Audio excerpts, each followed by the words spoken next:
بسم الله الرحمن الرحيم. الرحمن علم القرآن.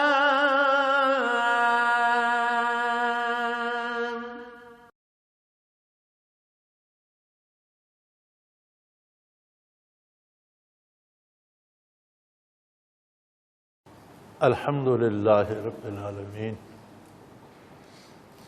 والصلاة والسلام علی حبیبہ محمد وآلہ وصحبہ اجمعین. اعوذ باللہ من الشیطان الرجیم. بسم اللہ الرحمن الرحیم.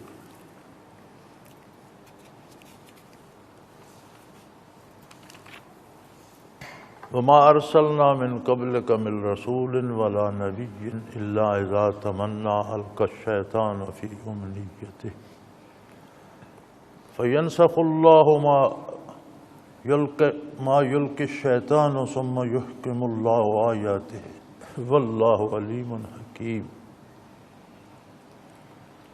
لیجعل ما یلقی الشیطان فتنة للذین فی قلوبہم مرض والقاسیۃ قلوبہم وَإِنَّ الظَّالِمِينَ لَفِي شِقَاقٍ بَعِيدٍ وَلِيَعْلَمَ الَّذِينَ أُوتُوا الْعِلْمَ أَنَّهُ الْحَقُّ مِنْ رَبِّكَ فَيُؤْمِنُوا بِهِ وَتُخْبِتَ لَهُ قُلُوبُهُمْ وَإِنَّ اللَّهَ لَهَادِ الَّذِينَ آمَنُوا إِلَى صِرَاطٍ مُسْتَقِيمٍ.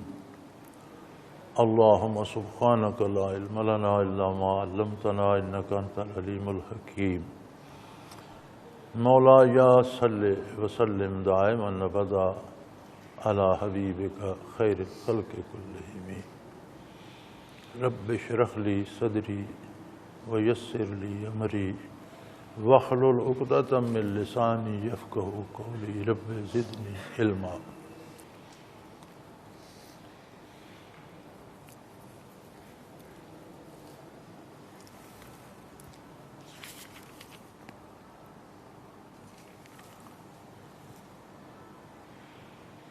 پچھلی آیہ کریمہ میں تذکرہ تھا کہ جو لوگ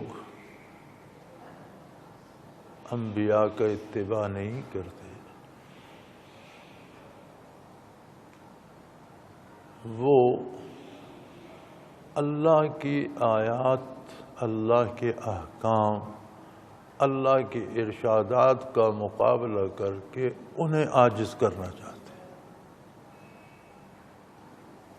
ارشاد نبوی علیہ صاحب الصلاۃ والسلام کی مخالفت کرنا ارشادات باری کی مخالفت ہے، اور ہر مخالف اپنے مخالف کو ناکام کرنا چاہتا ہے. تو جو لوگ اطاعت کا راستہ اختیار نہیں کرتے گویا وہ احکام باری کو عاجز کرنا چاہتے ہیں، ہرا دینا چاہتے ہیں، جس کا نتیجہ یہ ہے کہ وہ دوزخ میں داخل ہوں. ساتھ ایک اور بات یہ بہت خوبصورت ارشاد فرمائی، وَمَا أَرْسَلْنَا مِن قَبْلِكَ مِن رَّسُولٍ وَلَا نَبِيٍّ. آپ سے پہلے جتنے بھی رسول تشریف لائے اور جتنے بھی نبی آئے. یہاں رسول اور نبی دو الگ الگ مناصب ارشاد ہوئے ہیں. رسول صاحب شریعت ہوتا ہے، رسول صاحب کتاب ہوتا ہے، رسول اپنی شریعت لے کر آتا ہے. نبی صاحب شریعت نہیں ہوتا، جو رسول کی شریعت چل رہی ہوتی ہے اسی شریعت کو آگے بڑھانے کے لیے نبی مبعوث ہوتا ہے. تو ہر رسول نبی ہوتا ہے لیکن ہر نبی رسول نہیں ہوتا. انبیاء جو تشریف لاتے ہیں تو جو کسی صاحب شریعت رسول کی شریعت چل رہی ہوتی ہے اسی کو آگے بڑھانے کے لیے، اسی کی حیات نو کے لیے، اس میں جو خرابیاں لوگ پیدا کرنا چاہتے ہیں ان کے تدارک کے لیے انبیاء مبعوث ہوتے ہیں. جب بھی کوئی رسول مبعوث ہوتا ہے، سارے انبیاء ہیں، پھر انبیاء میں کچھ نبی رسول ہیں، پھر رسولوں میں اولی العزم ہیں۔ اولی العزم وہ رسول ہیں جن کی شریعت بہت مارکت الآراء انداز میں پچھلی باتوں کو ختم کر کے نئے انداز سے شروع ہوئی۔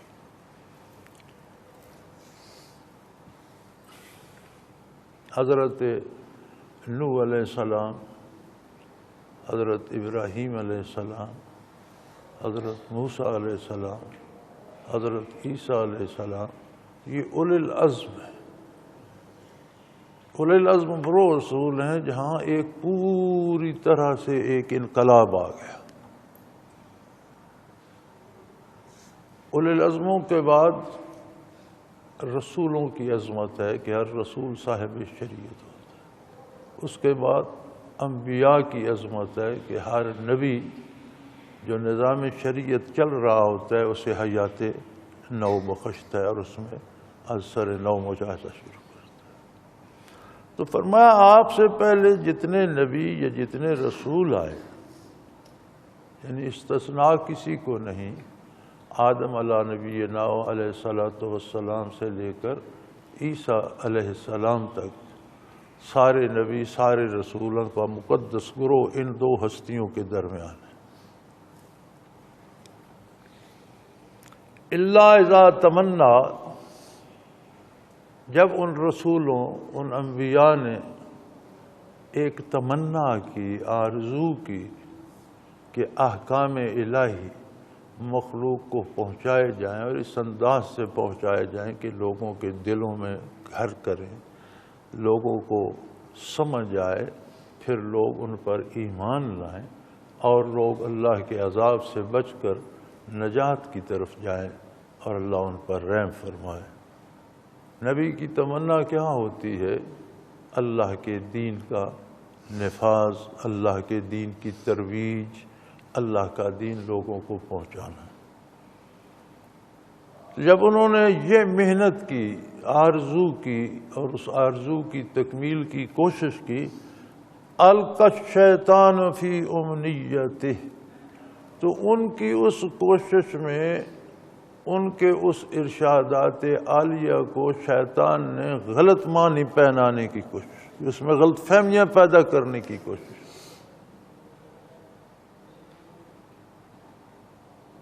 یہ اتنی بڑی بات ہے کہ کہنے والا کیا کہتا ہے؟ اگر ایک مجلس میں 50 بندے بیٹھے ہیں اور انہوں نے بات سنی ہے تو آپ 50 سے الگ الگ کر کے بات کریں تو 50 نے الگ الگ انداز میں اس کا جواب دینا ہے۔ ہر ایک نے اپنی استعداد کے مطابق اس بات کو سمجھنا ہے۔ بہت کم ایسے لوگ ہوں گے جو سارے ایک مفہوم پہ متفق ہو جائیں، کیونکہ ہر بندے کی استعداد اپنی ہے، سننے کی اپنی ہے، سمجھنے کی اپنی ہے۔ ہر بندہ اپنے شعور کے مطابق سمجھے گا۔ لہذا جب انبیاء نے حق بیان کیا تو شیطان نے اس میں غلط فہمیاں پیدا کرنے کی کوشش کی۔ تو ہوا کیا؟ یہ تو بڑی عجیب بات ہے۔ اگر اس میں شیطان کامیاب ہو جاتا ہے تو تعلیمات نبوت سے تو اعتماد ہی اٹھ جائے گا۔ اب اس بات کی تو کوئی دلیل نہیں کہ اس میں شیطان نے مداخلت کی اور اس میں نہیں کی، تو پھر تو سارے دین سے اعتماد اٹھ جائے گا۔ فرمایا قانون یہ ہے فَيَنْسَخُ اللَّهُ مَا يُلْقِي الشَّيْطَانُ، جو باتیں شیطان ڈالنا چاہتا ہے اللہ ان باتوں کو تباہ کر دیتا ہے، ان کو مٹا دیتا ہے۔ ثُمَّ يُحْكِمُ اللَّهُ آیَاتِهِ، اور جو اللہ کی آیات ہوتی ہیں اور جو نبی اللہ کا پہنچانا چاہتا ہے اللہ ان کو مضبوط کر دیتا ہے۔ یعنی نبی کے کسی ارشادات پر رائے برابر شبہ نہیں کیا جا سکتا۔ ہاں یہ تحقیق ہونی چاہیے کہ یہ ارشاد نبی کا ہے یا نہیں۔ یہ ہو سکتا ہے کوئی بندہ اپنی طرف سے کہہ دے جی یہ حدیث ہے، اور آج کل فیس بک پہ بے شمار ایسی حدیثیں اور قول آتے ہیں جن کا کوئی سر پیر نہیں ہوتا، کوئی حضرت علی سے منسوب کر دیتا ہے، کوئی کسی ولی اللہ سے منسوب کر دیتا ہے، اور ایسی حدیثیں لکھ دی جاتی ہیں جن کا حدیث سے دور کا تعلق بھی نہیں، کیونکہ فیس بک پر لکھنے والے نہ کوئی عالم ہیں، نہ پڑھے لکھے لوگ ہیں، نہ سمجھدار ہیں، لونڈے لڑکے جو منہ میں آیا وہ بک دیا، اور انہیں یہ بھی خوف نہیں آتا کہ ہم نبی صلی اللہ علیہ وسلم پر کیوں جھوٹ بول رہے ہیں۔ اگر کوئی بات حضور نے ارشاد نہیں فرمائی اور کوئی بندہ وہ بات حضور کی طرف منسوب کرتا ہے تو آپ کا ارشاد عالی ہے وَمَنْ كَذَّبَ عَلَيَّ مُتَعَمِّدًا، جس نے جان بوجھ کر مجھ پر جھوٹ بولا فَلْيَتَبَوَّأْ مَقْعَدَهُ مِنَ النَّارِ، وہ اپنا ٹھکانہ آگ میں تلاش کرے۔ دوزخ جانے کے لیے اتنا جرم کافی ہے کہ حضور نے جو بات ارشاد نہیں فرمائی وہ بات کہہ کر آپ حضور کی طرف نسبت کرتے، لیکن آج کل شاید لوگوں کو اس کا احساس نہیں ہے، اور جو رتب و یابس ملتا ہے وہ لکھ دیتے ہیں۔ تو یہ تحقیق ضروری ہے کہ یہ ارشاد نبوت ہے یا نہیں۔ ثابت ہو جائے ارشاد نبوت ہے تو سوائے سر تسلیم خم کرنے کے کوئی دوسرا راستہ، سوائے ماننے کے کوئی چارہ نہیں۔ سو قدرت کا قاعدہ یہ ہے کہ جب شیطان باتیں القاء کرتا ہے تو اللہ کریم انہیں مٹا دیتے ہیں، اور ارشاد نبوت کو مزید مضبوط کر دیتے ہیں، اس لیے کہ واللہ علیم حکیم، اللہ ہر بات کو جاننے والے اور وہ حکمت والے ہیں، وہ قادر ہے، وہ چاہے تو شیطان کو ایسا کرنے سے روک سکتا ہے، وہ چاہے تو شیطان کو تباہ کر سکتا ہے، ختم کر سکتا ہے۔ وہ شیطان کا بھی خالق ہے، اس نے خود پیدا کیا، اس کی اپنی مخلوق ہے، وہ اسے موت بھی دے سکتا ہے، روک بھی سکتا ہے، اس کی زبان کو روک سکتا ہے، اس سے بینائی چھین سکتا ہے، اسے عاجز کر سکتا ہے۔ فرمایا نہیں، یہ میری حکمت کا تقاضا ہے کہ یہ بھی رہے۔ یہی تو دیکھنا ہے، انسان کی آزمائش ہی تو یہی ہے کہ شیطان کی طرح ہو جاتا ہے یا اللہ کے نبی کی بات سنتا ہے۔ یہی حکمت الہی کا تقاضا ہے، اور اسی پر آخرت کے فیصلے ہوں گے، اور اسی پر ایمان قائم ہوتا ہے، اور اسی پر کردار بنتا ہے۔ جب کوئی شیطانی وساوس کو رد کر کے تعلیمات نبوت کا دامن تھامتا ہے تو اسے نور ایمان نصیب ہوتا ہے، پھر اسے توفیق عمل نصیب ہوتی ہے، اور اسی کو مسلمان کہتے ہیں۔ وہی ولی اللہ بھی ہو سکتا ہے، وہی عالم بھی ہو سکتا ہے، وہی ایک عام مسلمان جنت کا مستحق ہو سکتا ہے۔ لیکن جب لوگ دامان نبوت کو چھوڑ کر شیطانی وساوس کی طرف چل پڑتے ہیں، جس کا رواج آج کل تو بہت زیادہ ہو گیا ہے، یہ جتنے ادیان باطلہ ہیں، یہ جتنے جھوٹے خدائی کے دعوے دار ہیں، یہ جتنے اپنے آپ کو مشکل کشا اور لوگوں کا حاجت روا سمجھے بیٹھے، یہ کیا ہے؟ یہ شیطان کے بنائے ہوئے وساوس ہیں۔ اور جو لوگ اللہ کے مقابلے میں ان کی مدد چاہتے ہیں اور سمجھتے ہیں ہماری زندگی ان کی محتاج ہے، یہ ہمیں آباد کریں گے تو ہم بڑے آباد ہو جائیں گے، یہ ناراض ہو گئے تو ہم مٹ جائیں گے، یہ شیطان کے پیروکار۔ اور یہی دیکھنا ہے کہ انسان کو معرفت حق کی استعداد بخشی، اس سے کام بھی لیتا ہے کہ نہیں۔ اگر معرفت حق کی استعداد جو اللہ نے بخشی ہے اسے سلامت رکھے، حلال کھائے، سچ بولے، اللہ کو یاد کرے، فرائض سنن واجبات ادا کرے، تو اللہ اسے توفیق دے دیتا ہے اور شیطان کا جادو اس پہ نہیں چلتا۔ اللہ بہترین حفاظت کرنے والے۔ لیکن اگر ارشادات نبوت میں، احکام الہی میں چور دروازے تلاش کرنا شروع کر دے اور شارٹ کٹ تلاش کرنا شروع کر دے تو گمراہ ہو جاتا ہے۔ تو یہی آزمائش ہے، لِيَجْعَلَ مَا يُلْقِي الشَّيْطَانُ فِتْنَةً لِلَّذِينَ فِي قُلُوبِهِمْ مَرَضٌ وَالْقَاسِيَةِ قُلُوبُهُمْ۔ فرمایا جن کے دلوں میں بیماری ہے۔ دلوں کی بیماری کیا ہوتی ہے؟ بہت سی بیماریاں علماء حق گنواتے ہیں، لالچ ہے، کبر ہے، نخوت ہے، انانیت ہے، اس طرح کی بہت سی چیزیں گنواتے ہیں۔ لیکن یہ سارے جو میں گن رہا ہوں یا اور بہت سی چیزیں، یہ پھل ہیں۔ اصل درخت جو ہے دلوں کی بیماری کا، وہ ہے معرفت حق سے محرومی۔ جب دل کو اللہ نے استعداد بخشی تھی معرفت حق کی، اور پھر جب اس تک اللہ کے احکام اور اللہ کے نبی کی ارشادات پہنچے، تو پھر بندے کو چاہیے تھا کہ وہ تجزیہ کرتا، ٹھنڈے دل سے غور کرتا، حق کو قبول کرتا۔ لیکن تب قبول کرتا حق کو جب اس کا دل تندرست ہوتا، جب دل میں اس نے خود غرضی، لالچ اور اللہ سے دوری اور بیزاری جیسے امراض پال رکھے ہیں، تو پھر اس کو وہ حقیقتیں کڑوی لگتی ہیں، تلخ لگتی ہیں۔ ایک آدمی کو بخار ہو جاتا ہے، وہی کھانا جو وہ روز کھاتا ہے وہ کھانا دیں تو کہتا ہے یہ تلخ ہے، یہ کڑوا ہے، میں نے تو یہ 2 لقمے کھائے تو کیا کرنے کو جی کرتا ہے، یہ مجھے کیا دے دیا۔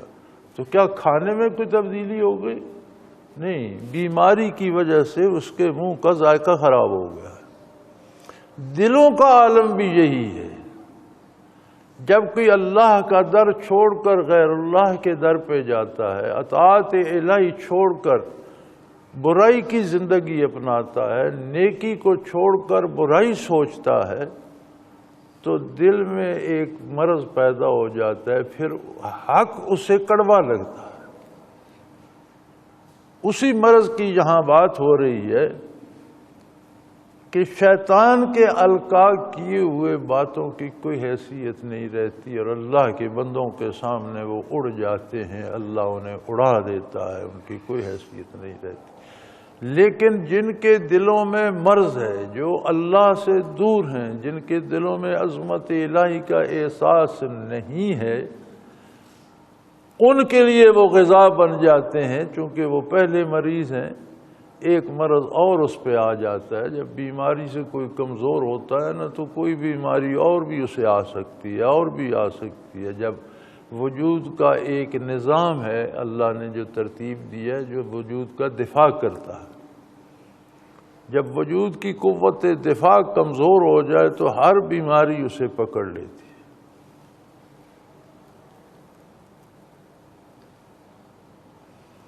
تو یہ شیطانی القاء کی ہوئی باتیں جو ہیں، یہ شیطان کی سکھائی ہوئی باتیں جو ہیں، یہ آزمائش بن جاتی ہیں ان دلوں کے لیے جن میں مرض ہے۔ وَالْقَاسِيَةِ قُلُوبُهُمْ، اور ان لوگوں کے لیے جن کے دل سخت ہو چکے۔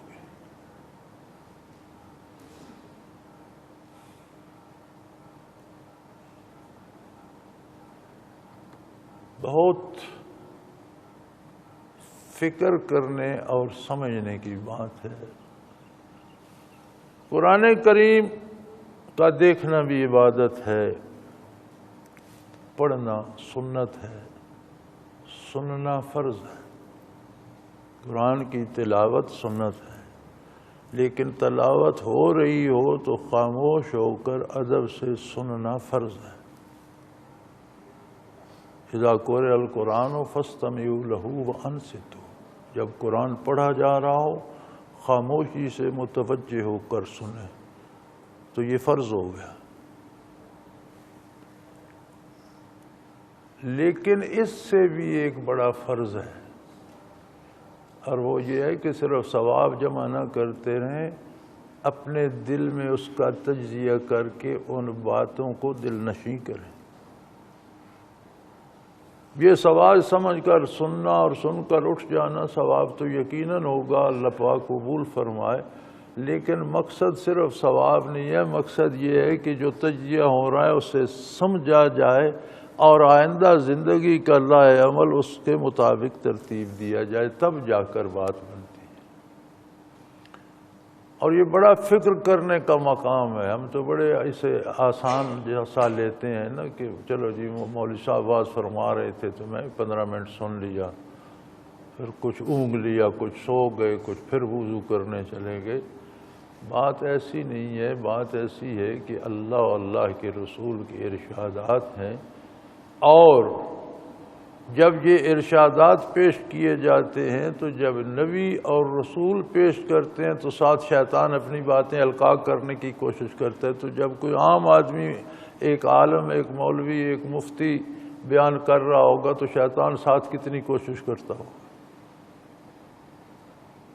اگر انبیاء کی باتوں میں وہ اپنے وصف سے ڈالنا چاہتا ہے تو پھر ایک عام عالم یا مولوی یا ماء و شماع کے ساتھ کیا ہوتا ہوگا۔ اب یہ سامعین پر ہے کہ انہیں نور یقین نصیب ہوتا ہے یا جیسے مذبذب آئے تھے ویسے مذبذب چلے جاتے ہیں۔ تو یہ نور یقین حاصل کرنے کے لیے ہمیں اپنے دل کو متوجہ اللہ کرنا پڑتا ہے اور حق کو قبول کرے اور وساوس کی دلدل میں قطعاً نہ جائے، ہر بات یقینی سمجھ کر قبول کرے، غیر یقینی باتوں کی طرف نہ جائے۔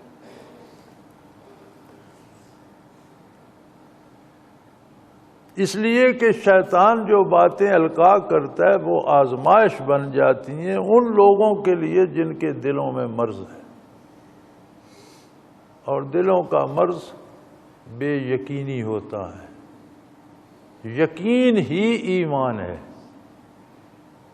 ارشادات نبوت پر یقین ہی سارا ایمان ہے، اور اللہ کے رسول پر اعتماد ہی سارا ایمان ہے۔ اللہ کی ذات اور صفات کے بارے ہمارے پاس کیا دلیل ہے؟ ہمیں اللہ کے رسول صلی اللہ علیہ وسلم نے بتایا۔ دنیا اور آخرت، عذاب و ثواب کی کیا دلیل ہے؟ محمد الرسول اللہ نے ارشاد فرمایا۔ قرآن کا قرآن ہونے کی کیا دلیل ہے؟ یہ اللہ کا کلام ہے، یہ محمد الرسول اللہ نے ہمیں بتایا۔ قرآن عطا فرمایا اور فرمایا یہ اللہ کا کلام ہے۔ تو اسی اعتماد کا نام تو ایمان ہے۔ اب بیماری دلوں کی کیا ہے؟ اس ایمان میں کمزوری آ جاتی ہے، نبی کے ارشاد پہ اعتماد کم ہو جاتا ہے اور اپنی ادنا عقل کے تجزیے پہ اعتماد زیادہ ہو جاتا ہے۔ میں نہیں کہتا کہ عقل کا استعمال نہ کیا جائے، عقل استعمال کے لیے اللہ نے دی ہے، لیکن ارشاد باری اور قول رسول کے مقابلے میں عقلی تجزیے پھر تباہ کر دیتے۔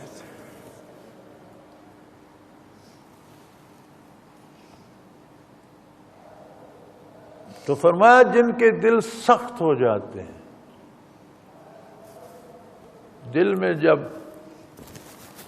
نور ایمان آتا ہے تو دل میں محبت، حلم، بردباری، خیر خواہی، بھلائی، نیکی، اللہ سے تعلق، اللہ کے نبی کی اطاعت، اللہ کے بندوں پہ شفقت، یہ اوصاف دل میں پیدا ہو جائے۔ اور اگر اس سے معروم رہتا ہے تو وہ اکڑ جاتا ہے، پتھر بن جاتا ہے، نہ اسے عظمت الہی کا احساس ہوتا ہے، نہ محبت پیغمبر نصیب ہوتی ہے، نہ وہ لوگوں پہ شفقت کرنا چاہتا ہے، جو جہاں سے ملے چھینا جھپٹی، ہر ایک کے حقوق چھین، اس سے دولت چھین، اس کی زمین پہ قبضہ کر، اس کا گھر چھین لے، اس کی عزت اجاڑ دے، وہ پھر لوگوں کے لیے مصیبت بن جاتا ہے، وہ دل سخت ہو جاتے ہیں۔ اور فرمایا جن کے دل سخت ہو جاتے ہیں یا جن کے دلوں میں مرض ہوتا ہے، ان کے لیے پھر وہ شیطان کی باتیں اس مرض کو مزید بڑھانے کا سبب بن جاتی ہیں۔ اور ایسے لوگ ظالم ہوتے ہیں، ہر غلط کام کرتے ہیں، ہر کام کو غلط انداز میں کرتے ہیں، اس لیے وہ ظالم ہوتے ہیں۔ وَإِنَّ الظَّالِمِينَ لَفِي شِقَاقٍ بَعِيدٍ۔ اور یہ ظالم جو ہوتے ہیں پھر یہ اللہ اللہ کے رسول کی مخالفت میں بہت دور نکل جاتے ہیں۔ بڑی عجیب بات ہے کہ وہ کریم خالق ہے، تخلیق اس نے کیا، اور اتنی باریک تخلیق ہے اللہ کی کہ وہ خود ہی سمجھ سکتا ہے۔ چیزوں کی بناوٹ، ان کی خصوصیات کے بارے جو تحقیقات ہوتی ہیں وہ سامنے آتی ہیں تو انسان لرز جاتا ہے۔ اتنی باریک اور چھوٹی اور نازک نازک چیزیں جوڑ کر وہ ذرات ایک سے دوسرا، دوسرے سے تیسرا، اس سے وہ پیدا ہوا، اس سے یہ نتیجہ نکلا تو ایک پہاڑ جتنا ہاتھی بن جاتا، بڑا طاقتور ہے جی۔ تو وہ جو ساری نیچے سے ذرات سے جڑ کر ایک عظیم عمارت بنی تھی اور وہ ہاتھی بنا تھا، اس میں سے کوئی اینٹ جب اللہ کھسکا دیتا ہے تو وہ بڑا طاقتور ہاتھی لنگڑانے لگ جاتا ہے۔ بڑا طاقتور آدمی ہے، 7 فٹ کا جوان ہے، ایک ایک سیل جوڑ کر بنا ہوا، کوئی سیل اپنی جگہ جب کام چھوڑ دیتا ہے تو وہ اچھا بھلا تکڑا آدمی دیواروں کے سہارے لیتا پھرتا ہوتا ہے۔ یہ سارے کیا ہیں؟ یہ عظمت الہی کے دلائل ہیں کہ بندہ یا کوئی چیز مخلوق کچھ بھی نہیں ہے، اس کے بنانے سے ہے، اور جہاں وہ کمزور کر دے وہاں اس کی طاقتیں جواب دے جاتی۔ آپ حیران ہو کر سوچیں کہ کتنا قیمتی آئینہ ہے آنکھ، اور ذرا ذرا سے سیلوں کو کس ترتیب سے جوڑا گیا ہے۔ ساری آنکھ کو پھوڑ کر کھول کر دیکھ لیں، کچھ بھی نہیں، چند قطرے پانی کے ایک لیکوڈ سا مادہ ہوگا اور چند پردے ہو۔ آنکھ کا ڈیلا نکال کر، اب یہ بکرے ذبح کرتے ہیں قصاب وغیرہ، وہ ڈیلا نکال کر اسے کاٹ کے دیکھیں، چند پردے اور ان میں تھوڑا سا لیکوڈ سا مادہ سا ہوگا، بس اللہ خیر۔ لیکن یہ کتنا قیمتی ہے کہ ایک ایک ذرے کو بندے کو دکھا رہا ہے، اور اس کی رفتار کیا ہے کہ آپ ایسا کرتے ہیں تو آسمان تک پہنچ جاتی، پلک جھپکتے ہیں تو زمین پر۔ کیا یہ صرف انسان کے پاس ہے؟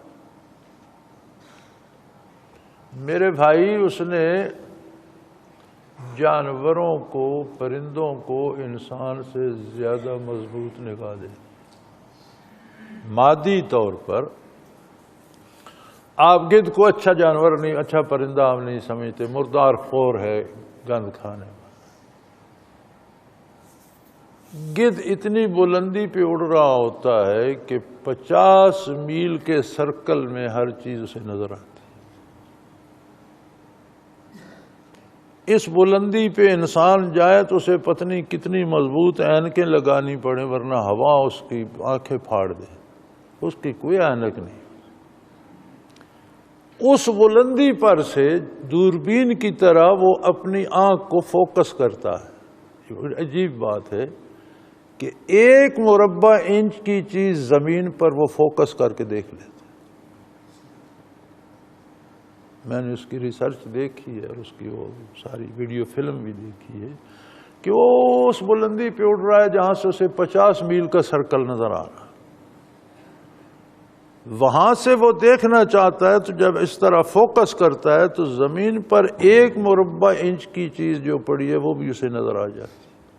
جس طرح دوربین فوکس کی جاتی ہے اس طرح وہ اپنی ایک ایک آنکھ کو فوکس کر سکے. اب اتنی قیمتی آنکھ اس نے گدھ کو بھی دے دی. میں رات دیکھ رہا تھا بندروں پر تحقیق، اور ان کی اتنی شفاف آنکھیں میں دیکھ رہا تھا. اب میں سوچ رہا تھا کہ بار الہ تیری اپنی صنعت ہے. اب یہ گھٹیا سا جانور ہے لیکن آنکھ تو اس کی ہم سے قیمتی ہے. ہر مخلوق کو جس انداز میں اس نے پیدا فرمایا اور جن چیزوں کی ضرورت بس کی ان کے تکمیل کے ذرائع عطا کر. اب گدھ کو تلاش ہوتی ہے مردار کی تو اسے ایسی دوربین دے دی جو اس کے آنکھ کے آئینے میں فکس ہے. آپ دیکھتے ہیں کہیں کوئی مردار ہوتا ہے تو ایک دم سارے گدھ آ جاتے ہیں. ان کو کون بتاتا ہے؟ وہ 50 میل کے سرکل میں تو دیکھ رہے، جہاں ایک اترتا ہے دوسرا بھی دیکھ لیتا ہے، تیسرا بھی دیکھ لیتا ہے، سارے اکٹھے ہو جاتے ہیں.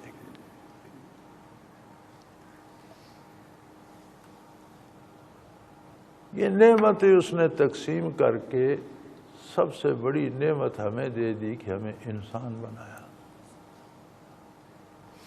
ہمیں ان چیزوں کو سمجھنے کا شعور بخشا. یہ جو میں اور آپ باتیں کر رہے ہیں اس کا تجزیہ گدھ نہیں کر سکتے، بندر نہیں کر سکتے، ہم کر سکتے ہیں.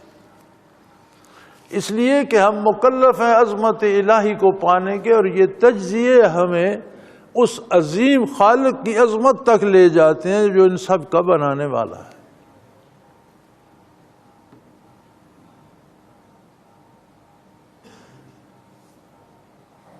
لیکن اگر دلوں میں خرابی آ جائے، دل سخت ہو جائیں، تو پھر یہ چیزیں سمجھ نہیں آتی اور انہیں عام لیا جاتا ہے. اور فرمایا وَلِيَعْلَمَ الَّذِينَ أُوتُوا الْعِلْمَ، جن کو میں نے علم دیا ہے وہ جان لیں، وہ بات پکی سمجھ لیں، وہ یقین کر لیں أَنَّهُ الْحَقُّ مِن رَبِّكَ، کہ وہی الہی یا ارشادات پیغمبر جو ہیں یہ آپ کے اس پروردگار کی طرف سے حق ہیں. یہاں لفظ اس میں ذات اللہ استعمال نہیں فرمایا، رب استعمال فرمایا. ساری مخلوق کو پیدا کرنے والا، پالنے والا، بنانے والا، بڑھانے والا. اگر ان ساری چیزوں کا آپ تجزیہ کریں تو آپ کو حق نظر آئے گا صرف ایک زبان حق ترجمان پر، اور وہ اللہ کے نبی اور رسول کی. شیطانی وساوس، شیطانی کوششیں پیچھے رہ جاتی ہیں جب نور یقین نصیب ہو جاتا ہے ارشادات نبوت پر، تو شیطان کے اوہام اللہ کریم مٹا دیتے.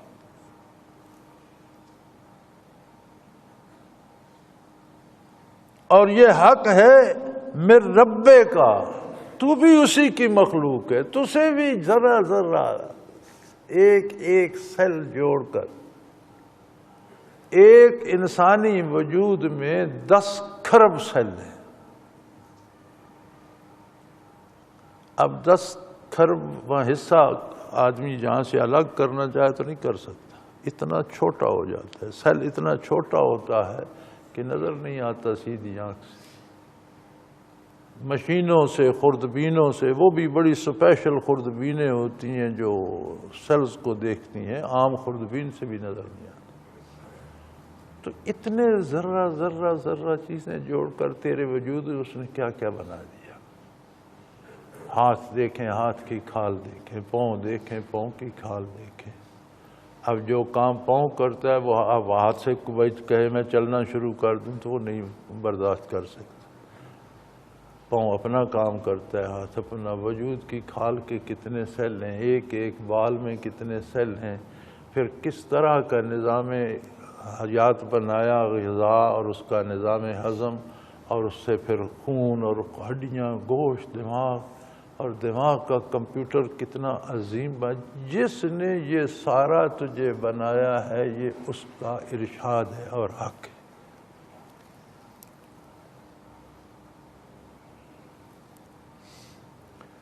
فَيُؤْمِنُوا بِهِ وَتُخْبِتَ لَهُ قُلُوبُهُمْ۔ اللہ کے رسول نے جو ارشاد فرمایا اس پر یقین سے جم جاؤ، فَتُخْبِتَ لَهُ قُلُوبُهُمْ، اور اپنے دلوں کو اس کے آگے عاجز کر دو، دم مت مارو، دلوں میں اس کو جذب کرو، دلوں میں اس پر یقین پیدا کرو، دلوں میں اس پہ اعتماد پیدا کرو۔ ماننے کے دو درجے ہیں، ایک عقل مانتی ہے کہ یہ بات غلط نہیں ہو سکتی، عقل مان کر بھول جاتی ہے ٹھیک ہے یہ بھی ٹھیک ہے۔ جب دل مانتا ہے تو اس کا انداز اور ہوتا ہے، دل جس حقیقت کو مانتا ہے اس پر عمل کرتا ہے۔ عقل مانتی ہے، دل نہیں مانتا تو عمل کی اصلاح نہیں ہوتی۔ بندہ کلمہ بھی پڑھتا رہتا ہے، کہتا ہے ٹھیک ہے اللہ نے جو بتایا ٹھیک ہے، نبی برحق ہے، قرآن درست ہے، آخرت میں حساب کتاب وہاں جائیں گے دیکھی جائے گی۔ اب کس نے دیکھا ہے، جب وہاں جائیں گے تو وہ بھی دیکھ لیں۔ یہ ماننا عقل کا ہوتا ہے۔ جب دل مانتا ہے تو فرمایا وَتُخْبِتَ لَهُ قُلُوبُهُمْ، دل اس کے سامنے بچھ جاتا ہے، وہ ایک ایک حکم پر عمل کرنے کی پوری کوشش کرتا ہے۔ انسانی کمزوری کی وجہ سے اس سے خطا بھی ہو جاتی ہے، کوتاہی بھی ہو جاتی ہے، غلطی بھی، لیکن اس کی تمنا یہ ہوتی ہے کہ میں ٹوٹ کر چاہوں اور ایک ایک ارشاد عالی پر عمل کروں۔ تو میں آپ کو نہ دیکھوں، آپ مجھے نہ دیکھیں، میں خود کو دیکھوں، آپ اپنے آپ کو دیکھیں کہ ہماری عقلوں نے مانا ہوا ہے یا دل نے مانا۔ جب دل مانے گا تو وہ پگھل کر اس سانچے میں ڈھل جائے گا، یعنی اس کے اعمال اور کردار سارے اتباع رسالت میں ڈھل جائیں گے۔ اور دل نہیں مانے گا تو پھر ہم مانتے بھی رہیں گے اور اس پر عمل بھی نہیں کریں۔ اور یقین رکھو وَإِنَّ اللَّهَ لَهَادِ الَّذِينَ آمَنُوا إِلَىٰ صِرَاطٍ مُسْتَقِيمٍ، معیار یہ ہے یقیناً اللہ ان لوگوں کو جو مانتے ہیں، جو ایمان لاتے ہیں، سیدھے راہ کی طرف ہدایت فرما دیتا ہے۔ جو میں عرض کر رہا تھا وہی بات رب کریم نے ماننے نہ ماننے کا معیار بتا دیا۔ اس غلط فہمی میں نہ رہو میں نے مانا ہوا ہے، مانا ہوا تب ہے جب اس پر عمل بھی کرو گے، اس لیے کہ یقیناً اللہ ان لوگوں کو جو مانتے ہیں بالکل سیدھے راستے کی طرف ہدایت عطا فرما، یعنی عملاً ان کی اصلاح ہو جاتی، اور عملاً نہ ماننا، اطاعت الہی نہ کرنا، حرام حلال کی پرواہ نہ کرنا، سچ جھوٹ میں تمیز نہ کرنا، حق باطل کی پرواہ نہ کرنا، عبادات اور فرائض ضائع کرنا، جھوٹ بولنا، اور ساتھ یہ کہنا میں مانتا ہوں، فرمایا یہ دنیا داری میں چلے گا۔ یہ کون سا ماننا ہے جو ہم مانتے ہیں کہ حکم پر عمل نہیں کرنا مانتا ہوں، یہ کون سا ماننا؟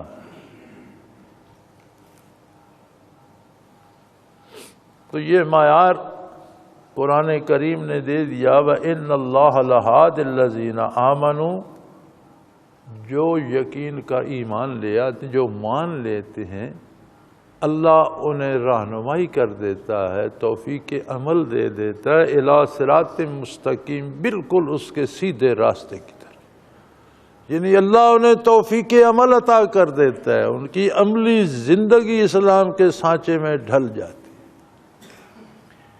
لوگوں ہم سمجھتے ہیں فلاں مولوی صاحب سے ہے میرا تعلق ہے، میں بیعت ہو گیا میں بچ گیا، فلاں پیر صاحب سے میں بیعت ہو گیا میری نجات ہو گئی، فلاں دربار سے خانقاہ سے میں ہوا، یہ سارے وہم ہیں۔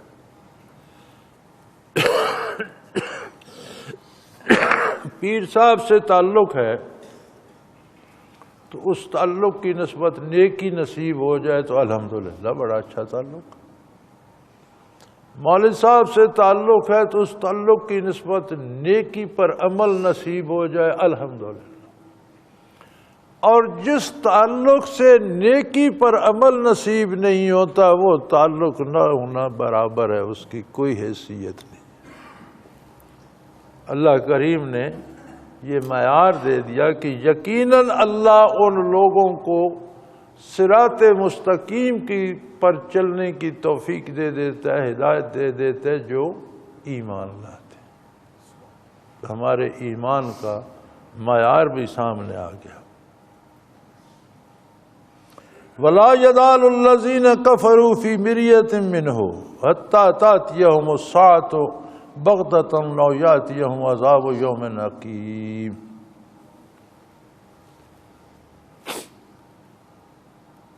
اور جو لوگ کافر ہیں، جنہیں نور ایمان نصیب نہیں، چونکہ دو ہی تو طبقے ہیں، تیسرا طبقہ منافقین کا ہے، وہ بھی بدترین کافر ہیں۔ بندہ یا مومن ہے یا کافر ہے۔ مومن ہے تو اس کی دلیل یہ ہے کہ اللہ کے رسول کا اطاعت گزار ہوگا اور اس کی عملی زندگی ان کے حکم مطابق ہو۔ مومن نہیں ہے تو اپنی مرضی سے جیے گا، چوری کرے، حرام کھائے، جو مرضی کرے۔ مجھے حیرت ہوتی ہے، غریبی مفلسی بہت بڑی آزمائش، بہت بڑی آزمائش، اور غریبی اور مفلسی میں بندہ عجیب عجیب حرکتیں کرتا ہے، کیونکہ خواہشات تو ہر بندے میں ایک جیسی ہوتی ہیں، خواہ وہ بڑا دولت مند ہو اور خواہ وہ بوریا نشین ہو۔ ہر بندہ اچھا کھانا چاہتا ہے، اچھا پہننا چاہتا ہے، اپنی اچھی شہرت چاہتا ہے، اچھی عزت چاہتا ہے، اچھا نام چاہتا ہے، لیکن غریبی میں بھی اللہ پر بھروسہ نہیں رہتا۔ غریبوں کی یہ بڑی مصیبت ہے تو اللہ کو چھوڑ کر دوسروں کے دروازوں پہ بھٹکنے لگ جاتے۔ میرا خیال ہے کہ میری بھی ساری عمر اس میں گزر گئی ہے، قدم قدم پر منع کرتا رہتا ہوں کہ کم از کم سود چھوڑ دو، یہ تو اللہ کے رسول سے اعلان جنگ ہے، کم از کم یہ تو چھوڑ دو۔ لیکن یہ لوگ ایسے بدبخت ہیں کہ پھر سود لیتے، ساتھ یہ دعویٰ بھی ہے جی ہماری وہاں بیعت ہے، اور ہم کیا خاک بیعت ہے یار، سود خور کی کون سی بیعت ہے، وہ کس بھلائی کی توقع رکھتے۔ ابھی کل ایک خط تھا، وہ جی میں بہت بڑا غریب ہوں، بچے کی شادی کرنی ہے، وسائل نہیں ہے، بینک کا قرضہ بھی سر پر ہے، اور ظالم کے بچے پہلے مر رہا ہے، اوپر سے دوزخ میں سر جا دیا۔ مجھے یہ سمجھ نہیں آتی کہ یہ کس مٹی کے لوگ ہیں، کیسے مسلمان ہیں ہم نے کون سا کلمہ پڑھا ہے، اسے کس طرح ہم مانتے ہیں۔ یہ مفلس ہے، غریب ہے، مسکین ہے، جو مزدوری کر رہا ہے، دال روٹی پہ جا کے بینک سے قرضہ لے آئے۔ اب کیا ہوا، اب جو کماتے ہیں وہ سود میں چلا جاتا ہے، اور پھر بھی ہے کہ سود پھر کچھ نہ کچھ باقی رہ جاتا ہے، قرضہ دو چند ہوتا جا رہا ہے۔ تو کون سا اسلام ہے، کون سی پیری مریدی ہے، کس سلسلے کے لوگ ہیں آپ؟ یہ حرام ہی کھانا ہے تو آزاد ہو کر کھاؤ، چھوڑو سلسلوں کو اور بیعتوں کو اور اس کو۔ اور اس طرح سے بیعت کی شرائط میں یہ ہے کہ اس طرح کی بیعت ہوتی نہیں ہے، اس لیے ایسے بندوں کو کوئی فائدہ بھی نہیں پہنچتا۔ تو بدبخت پہلے مفلس ہے، پھر سر جہنم میں دے لیا، کیا ضرورت تھی تجھے؟ اور ہم روز دیکھتے ہیں حال یہی ہے۔ وہ جی مجبوری میں، بھائی مجبور نہ ہو تو سود کوئی لے کیوں؟ شوق میں کوئی لیتا ہے؟ دولت مندوں کی مصیبت یہ ہے کہ ان کے پاس کروڑوں ہوتے ہیں، وہ اربوں کا سود لے لیتے۔ وہ ظالم، تیرے پاس پہلے کروڑوں ہیں، اس میں کیوں خنزیر شامل کرنا چاہتا ہے؟ اور پھر مسلمان بھی ہیں، مجھے یاد ہے کہ ہمارے ایک ساتھی نے مجھ سے چوری بینک سے سود لے لیا، 25 لاکھ قرض لے لیا سود پر، بہت بڑی دکان بنا لی 25 لاکھ سے۔ مجھے تو نہیں پتا، 2 3 4 سال گزر گئے تو پھر میرے پاس آیا، میرے لیے کوئی کریں گا کہ میں کیا کروں، کیا تکلیف ہے؟ وہ میں نے 25 لاکھ لیے تھے سود پر، 4 5 سال سے قسطیں ادا کر رہا ہوں، اور 1 کروڑ 35 لاکھ، یا مجھے صحیح یاد نہیں، 1 کروڑ 25 لاکھ میں ادا کر چکا ہوں سود کی قسطوں میں۔ 4 5 سالوں میں بینک کو 1 کروڑ 25 لاکھ واپس کر چکا ہوں، اور وہ 25 لاکھ کا قرض ابھی اوپر ہے، اور اب وہ سود بڑھتا جا رہا ہے، اب میں وہ قسطیں بھی پے نہیں کر سکتا۔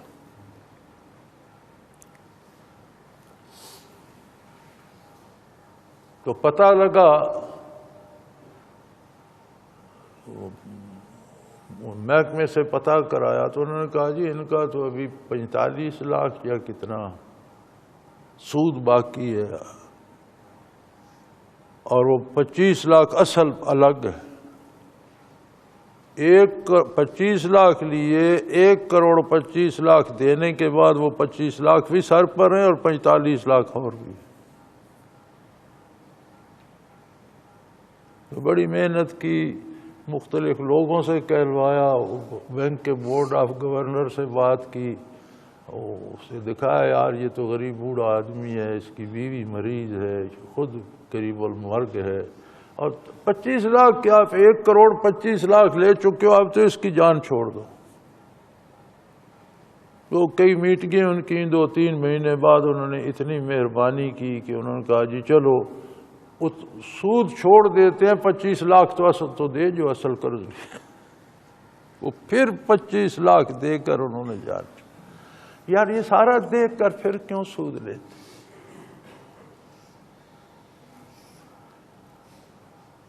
مصیبت یہ ہے کہ ہمارے ایمان میں وہ جان نہیں ہے کہ ہمیں حرام سے روک سکے۔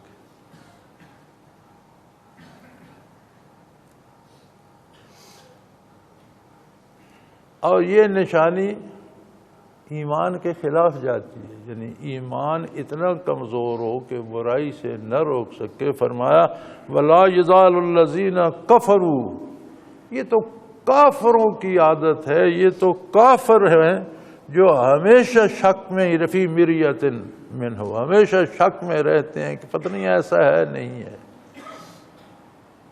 یقین ہو تو برائی سے رک جائے، پتہ نہیں یہ برائی ہے بھی کہ نہیں، یہ تو ضرورت ہے، یہ تو زمانے میں ہوتا ہے، اب تجارت پہ بھی تو منافع آتا ہے، سود بھی منافع ہی ہے، کتا بھی جانوری ہے، بکرا بھی جانوری ہے، فرق کیا ہے؟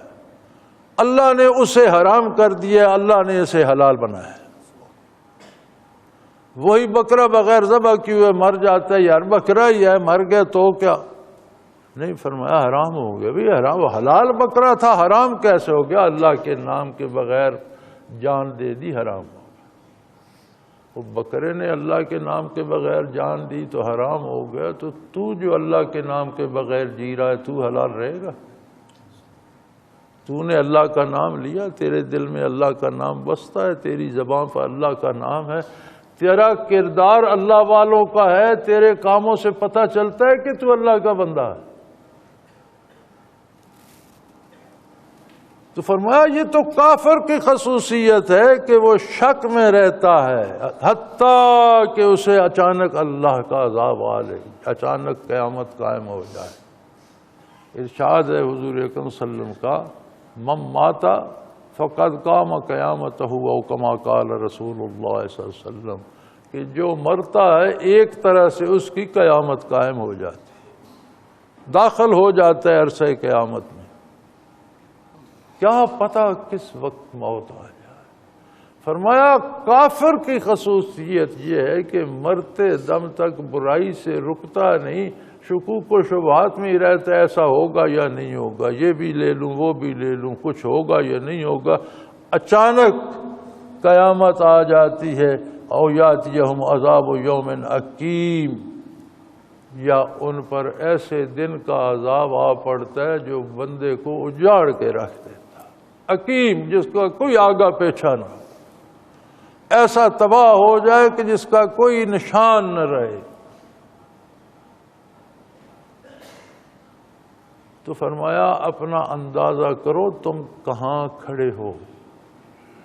یہ باتیں حکایتاً یا کہانیاں سنانے کے لیے ارشاد نہیں فرمائی جا رہی، یہ ارشادات باری اس لیے ہیں کہ ہم اپنے آپ کو تلاش کریں، میں کس صف میں کھڑا ہوں، کس مقام پر کھڑا ہوں، میرا کھانا پینا کو حلال ہے یا نہیں ہے، میرا لباس، میرا بود و باش، میری سوچ، میری فکر۔ الملک یومئذ للہ، اور دنیا میں تو ہر کوئی بڑا آدمی بنا ہوا ہے، ہر کوئی حکمران بنا ہوا ہے، اور واقعی ایک لحاظ سے ہر آدمی کے پاس بادشاہی ہے، اپنے وجود پر تو اس کی حکومت ہے، اپنے بیوی بچوں پر تو اس کی حکومت ہے۔ کچھ لوگ ایسے ہیں جن کی محلے پہ دھانک ہوتی ہے، کچھ ایسے ہیں جن کی علاقے پہ دھانک ہوتی ہے، سنی جاتی ہے بات، کچھ ملکوں پر حکمران ہیں۔ لیکن وہ دن آ رہا ہے جب حکومت صرف اللہ کی، تمہیں اپنے آپ پہ بھی اختیار نہیں ہوگا، تو سب بادشاہتیں ختم ہو جائیں۔ نبی صلی اللہ علیہ وسلم کا ارشاد ہے نا، کلکم رائن و کلکم مسئول عن رعیتہ، او کما قال رسول اللہ صلی اللہ علیہ وسلم، کہ تم میں سے ہر ایک کے پاس اختیار ہے، حکمران ہے، ہر حکمران کو اس کی حکومت کے بارے پوچھا جائے گا، چھوٹا بڑا حکمران دنیا میں تو ہر کوئی ہے، لیکن ایک وقت آ رہا ہے الملک یومئذ للہ، اس دن حکم صرف اللہ کا ہوگا، بادشاہت اس کی ہوگی، اقتدار اس کا ہوگا۔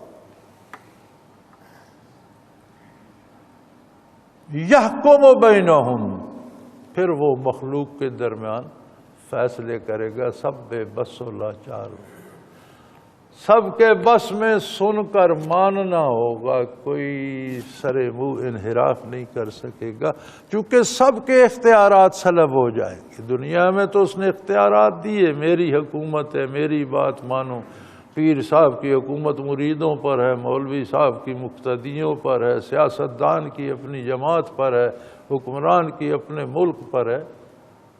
اس دن کسی کی حکومت اپنی جان پر بھی نہیں ہوگی۔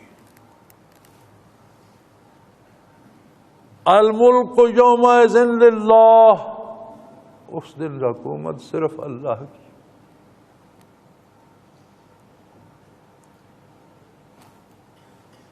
یحکم بینہم، پھر وہ لوگوں کے درمیان فیصلے کرے گا۔ فالذین آمنوا وعملوا الصالحات فی جنات النعیم، اور سادے فیصلے صحیح اور درست ہوں گے جن لوگوں نے نور ایمان حاصل کیا، یقین کی دولت حاصل کی، اور ایمان کیا ہے؟ وعملوا الصالحات، ان کے اعمال صالح ہو گئے، ان کی عملی زندگی سدھر گئی، فی جنات النعیم، وہ اللہ کی نعمتوں میں اور جنت کے باغوں میں اور جنت کی نعمتوں میں ہوں گے۔ والذین کفروا، جن لوگوں نے نافرمانی کی، کفر کیا، انکار کیا، یا اللہ کفر اور انکار کیا ہے؟ فرمایا وَكَذَّبُوا بِآیاتِنَا، میرے احکام کی تکذیب کی۔ اب یہ تکذیب دو طرح سے ہے، ایک تو ہے کہ نرا زبان اعلان کر دیتا ہے کہ میں مانتا ہی نہیں، یہ بھی کفر ہے۔ ایک یہ ہے کہ مانتا ہوں اس پر عمل نہیں کرتا، یہ اس سے زیادہ خطرناک ہے۔ اس سے کبھی توبہ نصیب ہو سکتی ہے، اس سے توبہ بھی کوئی نہیں کرتا، چونکہ اسے تو مسلمان ہی سمجھ کے بیٹھا ہوتا ہے۔ تو جن لوگوں نے تکذیب کی میرے احکام کی، فَأُولَٰئِكَ لَهُمْ عَذَابٌ مُّهِینٌ، ان کے لیے ذلت کا عذاب ہوگا، تباہ کر دینے والا عذاب، نہ صرف تباہ بلکہ رسوا بھی کرے گا۔ اللہ کریم صحیح شعور دے، ایمان نصیب فرمائے ایسا مضبوط جس پر توفیق عمل نصیب ہو، اپنی ناشکری اور اپنے نبی کی نافرمانی سے اپنی پناہ میں رکھے۔ وآخر دعوانا ان الحمدللہ رب العالمین۔ اللہ اللہ اللہ اللہ اللہ اللہ اللہ اللہ۔ حضرت امیر محمد اکرم آبان مد ظلہ العالی دارالعرفان منارہ ضلع چکوال میں سالہ سال سے قرآن و حدیث کے اوپر خطابات کر رہے ہیں اور سلسلہ نقشبندیہ اویسیہ کے مطابق لوگوں کو ذکر الہی کی تربیت دے رہے ہیں۔ وہ قرآن پاک کی تفسیر ترتیب وار بیان کر رہے ہیں۔ تفسیر قرآن کو وہ موجودہ ملکی اور بین الاقوامی حالات کے مطابق بیان کرتے ہیں۔ موٹر وے سے کلر کہار کے انٹرچینج سے نکلتے ہوئے، کلر کہار کی جھیل سے ہوتے ہوئے میانی، بوچھال اور نورپور سے گزرتے ہوئے دارالعرفان منارہ پہنچ سکتے ہیں۔ حضرت امیر محمد اکرم آبان نے بچیوں اور بچوں کی دینی اور دنیاوی تعلیم کے لیے سقارہ اکیڈمی کے نام سے ایک درسگاہ بھی قائم کی ہے، جس کا افتتاح ملک پاکستان کے صدر جنرل محمد ضیاء الحق نے اپنے دست مبارک سے کیا تھا۔ وہ تمام احباب جو اسلام کی طلب رکھتے ہیں ان سے گزارش ہے کہ دارالعرفان منارہ ضلع چکوال میں امیر محمد اکرم آبان صاحب کے خطابات سے مستفید ہوں۔ وہ ہر جمعے کو نماز سے پہلے بیان فرماتے ہیں۔ ہر ماہ کی پہلی اتوار کو ماہانہ اجتماع ہوتا ہے جس میں آپ خصوصی خطاب فرماتے ہیں اور پاکستان کے چاروں صوبوں سے احباب اس اجتماع میں شرکت کرتے ہیں۔ اس کے علاوہ یہاں سال میں 2 مرکزی اجتماعات بھی ہوتے ہیں، ایک رمضان المبارک میں اعتکاف کا اجتماع اور دوسرا جولائی اور اگست میں 40 دن کا اجتماع ہوتا ہے جس میں روحانی تربیت کی جاتی ہے۔ اپنا خون سیماب دے کر اتنا ہم کر جائیں گے، نام آقا کا چمن میں پھر رقم کر جائیں گے۔